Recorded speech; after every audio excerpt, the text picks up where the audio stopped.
We are on the morning break in the questioning of Colin Black, the former commander of Special Branch at the Undercover Policing Inquiry.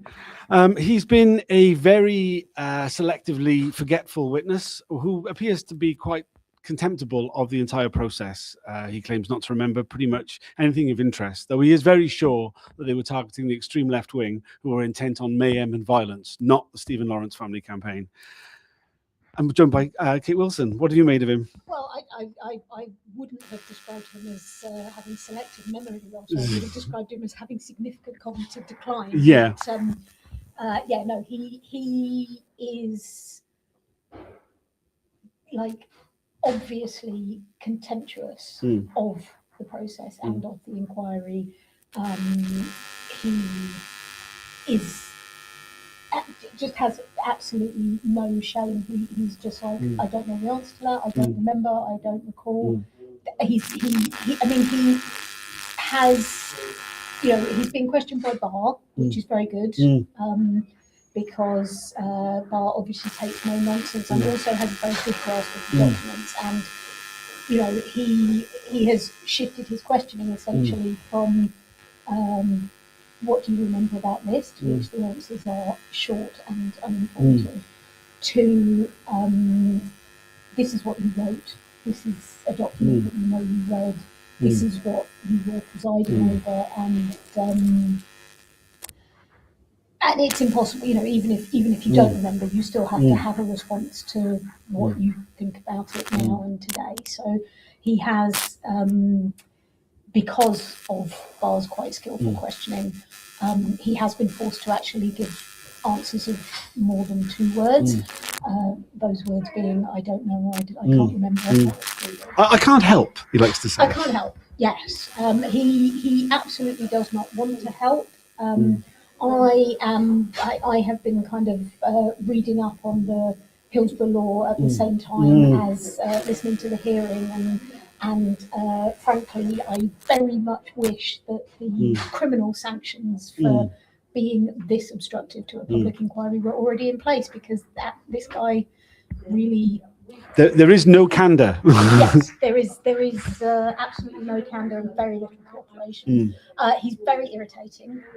Not a live stream I would recommend watching. He has a very grating manner, and he's just supercilious and arrogant, which makes it very hard to listen to. That said, we have got to some more interesting stuff. I mean, he's being questioned, and we've seen documents that I certainly hadn't seen before. New to me. About reporting on the Lawrence inquiry, going into much more detail about the levels of reporting and also why they were reporting. And he is trying to claim, as you said, that this was all about, he's repeating the word extremist over and over and over again, reminding me actually of some of the Reaper authorities for Mark Kennedy, where I remember one where it used the word variations on the word extremist 20 times in 4 pages. Wow. Which may actually have been the work of Colin Black. I'm going to go back and take a look. But he's very clearly repeating that word over and over again. Thankfully, Barr's not having it. And he's pushing him on this. So, and even Mitting, actually, at the end, Mitting intervened to say, you've said that you don't only spy on public order, but also other stuff. What other stuff?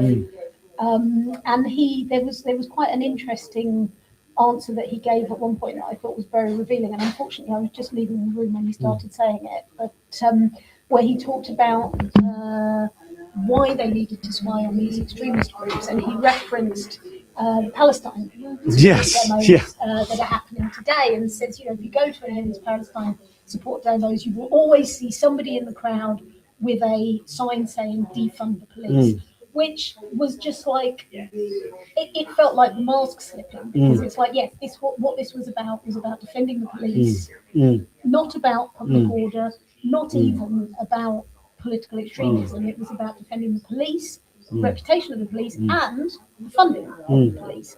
It was a very revealing exchange, actually, because it was Barr put to him that in a multi-party democracy, people are allowed to have multiple views and attempt to persuade people on those multiple views, to which Black said it would depend on the views. And Yes. to which Barr was, well, that leads me to the next question. What views did you find was the problem? And he said, oh, it's not about the views, it's about what they do about them. It's the extreme left wanting to cause mayhem and violence on the streets. Yes, which is nonsensical. It's yes. nonsensical. I mean, even if actually your view is I want to cause mayhem and madness on the streets, or mayhem and violence on the streets, actually, if that's just something that you think, that's still okay in a democracy. Yeah.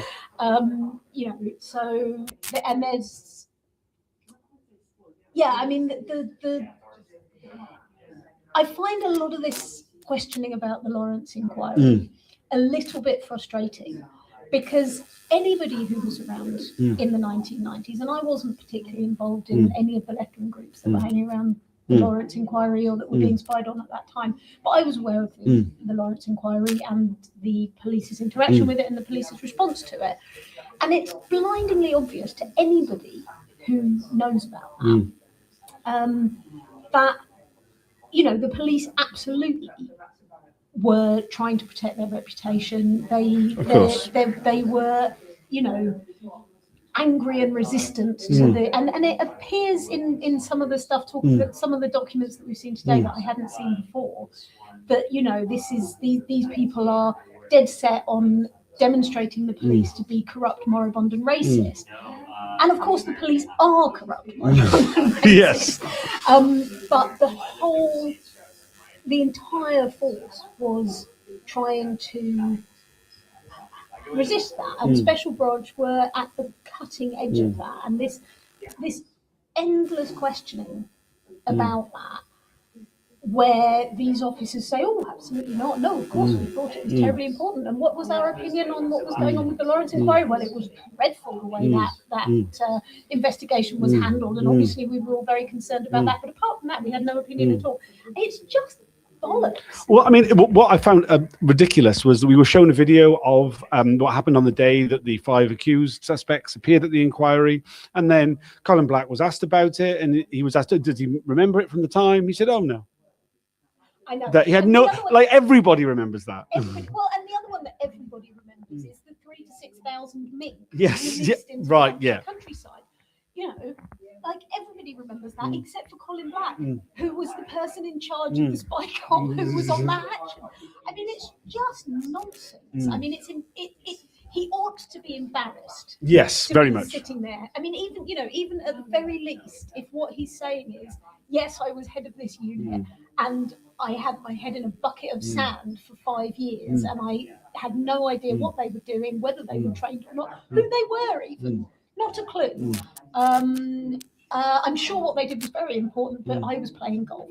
You know, if that's what he's trying to say, but, you know, even then he should have been aware of like basic current affairs. This guy was an acting commander in the Metropolitan Police, yet seems to have had no awareness at all of some of the most important events happening during his tenure. He's just lying. Blatantly lying. He's just lying. Yeah, because I mean, we can see from what he signed off on, the handwritten notes, the documents that he requested, that he you know, so many things. The meeting with the HN81 Dave Hagan had in Bob Lambert's garden with Richard Walton from the Stephen Lawrence review team.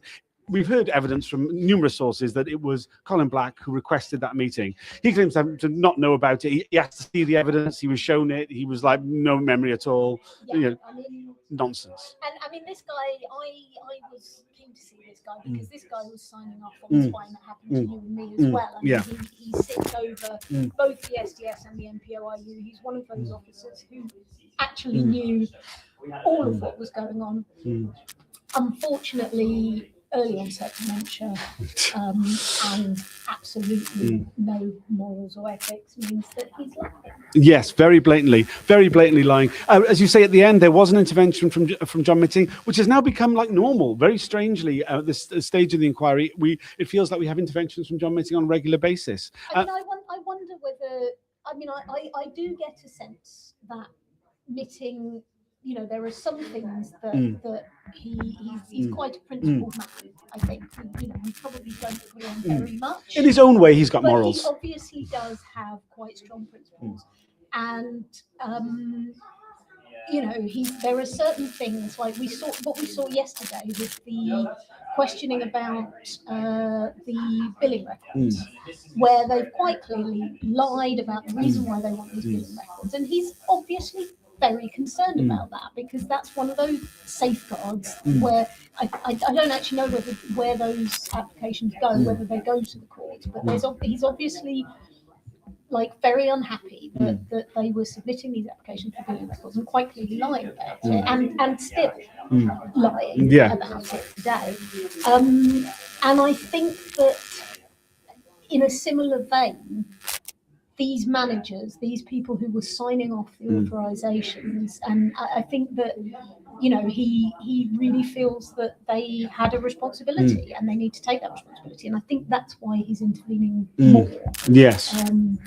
In a way that, you know, the undercover officers kind of can pass the buck up and say, well, you know, we were doing it all the time. I mean, HN3, Jason Bishop, was asked whether he regretted what he did, and he said, well, I did the job that I was sent to do, and I did it to the best of my ability, which is bollocks if you look at his reporting. Of course, very much.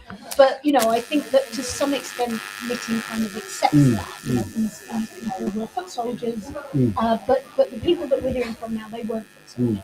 I think there's another element as well, in that I should imagine that a great deal of his final report is written or in draft form at this stage, and there are certain topics that come up that make him go, oh, well, that's a clarifying point.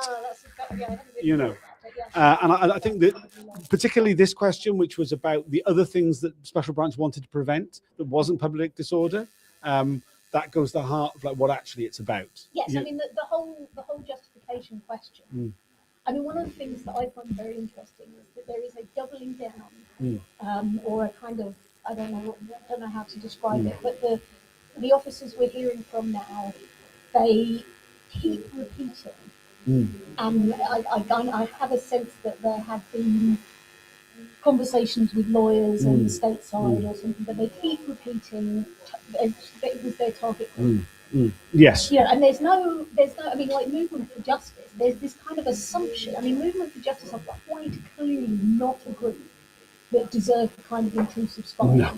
And it's totally evident that Movement for Justice were being spied on as a way into the Lawrence family. 100%.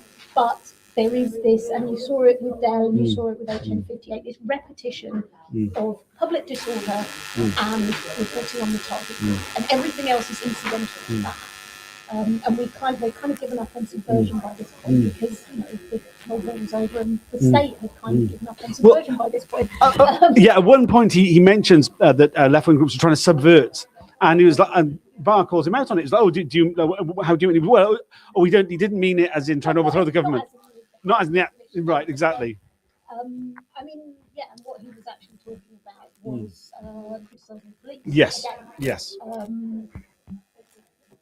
Yeah, I mean, it's a tricky one, the justification point, because I mean, the Her Majesty's Inspectorate of Constabulary and the Investigatory Powers Tribunal have already come out and said that public disorder wouldn't be a reasonable justification. Like if you were, you know, just generally preventing public disorder, and in the sense that we've heard quite a lot of spying on groups that weren't a threat to public disorder, in order to be able to tell public order police that they weren't a threat to public disorder, and therefore save money for in policing, because they wouldn't send unnecessary numbers of police to an event that wasn't going to kick off. You know, it's already been assessed in other forums whether or not that was a reasonable justification for this kind of deeply intrusive long-term surveillance, and they've said that it wasn't. So yeah, I really don't know where they're going to go with that. We will see. It's only a short break. We should head back in. Just thanks to everybody who's liking and sharing. Just some of the comments saying that Colin Black's a confident liar. Well, he means a confident liar, but and also that we've got a problem with one of the mics is making a sound. Which one is it? If you let us know that, I'll try and sort it out for the next video. Thanks for joining us, and we'll do a longer video.